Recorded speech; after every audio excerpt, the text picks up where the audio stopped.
évidemment. Tant qu'à tuer. Et puis, il serait trop content, non, je t'assure. Prends un amour. J'en ai pris 30. Eh ben, faut avoir une sacrée santé. Oh, pas ensemble. Oui, ben, j'avais compris, hein. Tu vas pas me croire, c'est encore lui qui fait le mieux l'amour. Ce monsieur, il a une de ses tendresses. Ça te rend folle.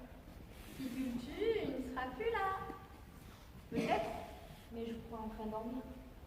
L'amour, c'est important. Je vais même te dire, il n'y a rien de plus important. Vivre sans amour, c'est possible.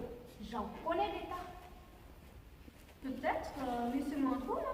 C'est bon pour l'hygiène, est-ce qu'on dit? Vivre sans dormir, c'est impossible. La grève de la faim, tu peux. Mais la grève du sommeil, tu ne peux pas.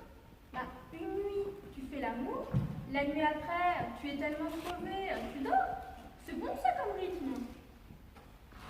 Mais puisque je te dis que je dors jamais. Eh ben, mets-toi du ciment dans les oreilles. C'est malin, j'ai tout essayé. J'ai même pris 30 somnifères en même temps. Et tu n'en es pas morte? Non, j'ai pas dormi. Oh, ça doit être affreux. Tu ne peux imaginer. On n'imagine pas le malheur des autres, hein. Heureusement. Mais j'ai quand même du mal à te croire. Tu veux les écouter? Je les ai là. Tu te sens capable? Le courage de les entendre?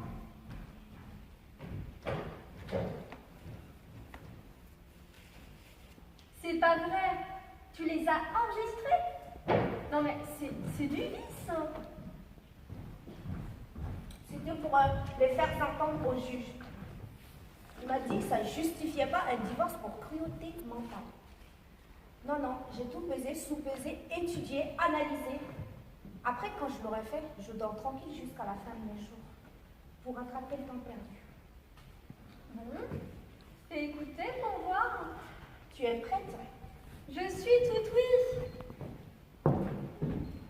Tant pis pour toi.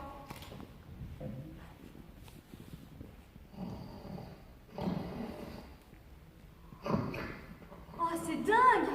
Toute la nuit! Toute la nuit. Eh ben... Et encore, si c'était encore le même bruit, comme les gens qui habitent dans un carrefour ou devant un arrêt d'autobus, pense-y. Tiens, écoute ça.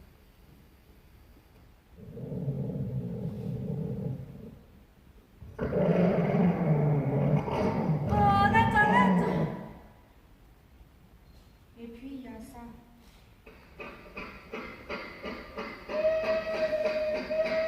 Aïe, aïe, aïe! Où ça?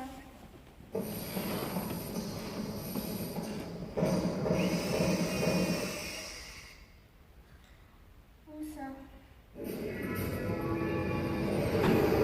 Oh, arrête, arrête! Je n'en peux plus! Tu te rends compte? Quand tu subis ça toutes les nuits, Tu veux que je te dise? d'ici, Des ronflements comme ça, ce n'est pas normal. Hein. Ça n'a rien d'humain. Hein. C'est inhumain comme ronflement. hein? Tu devrais aller voir un médecin. Je l'ai fait. Et il n'a pas demandé son internement. Il m'a conseillé de déménager, de ne pas écouter. Tiens, je t'en mets un dernier pour la route. On sourdine, s'il te plaît. J'ai été un anti-flageolet. Hein.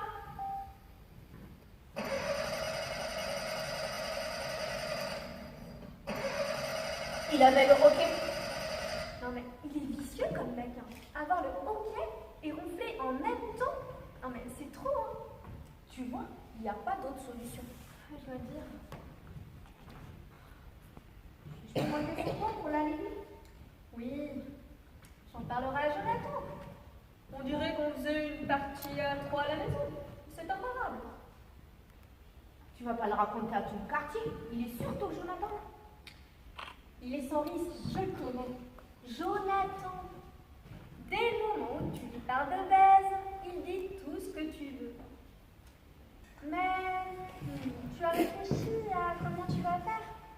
Le projet, c'est bien, mais l'exécution, ce doit être sans faute. Avec une hache quand il dormira. Oh, c'est dégueulasse. Ou un couteau de boucher. Oh, tu auras les draps dans le sang. Ah, je les ferai laver au pressing. Et s'il se révèle et qu'il te voit grandissant ta hache, qu'est-ce que tu vas pouvoir lui raconter? Rien. Je laisserai tomber ma hache et flouc. Et la note de pressing, comment tu vas la justifier? Et quoi donc, madame, je connais tout. Pas le poison, il a le nez trop fin. Il serait capable de renifler des truffes au pied d'un chien. L'oreiller, on n'y pense jamais assez. Mais tu lui colles l'oreiller sur le nez et tu t'assois sur l'oreiller. Tu le laisses s'étouffer et s'agiter. Quand les soubresauts sont terminés, c'est que c'est fini. Tu te recouches, tu t'endors, et le lendemain matin, tu constates qu'il ne se réveille pas. Même pas besoin d'alibi. Ouais, j'en ai sûr. Ça marche à tous les coups. Hein. C'est comme ça que j'ai tué mon premier mari. Cléodote? Oui. Tu m'avais pas dit que tu l'avais tué? C'est pas quelque chose qu'on oublie sur les toits. Hein. Cléodote étouffée. C'est rigolo. Il était gentil pourtant. Un peu efféminé peut-être, mais gentil. Il ronflait aussi.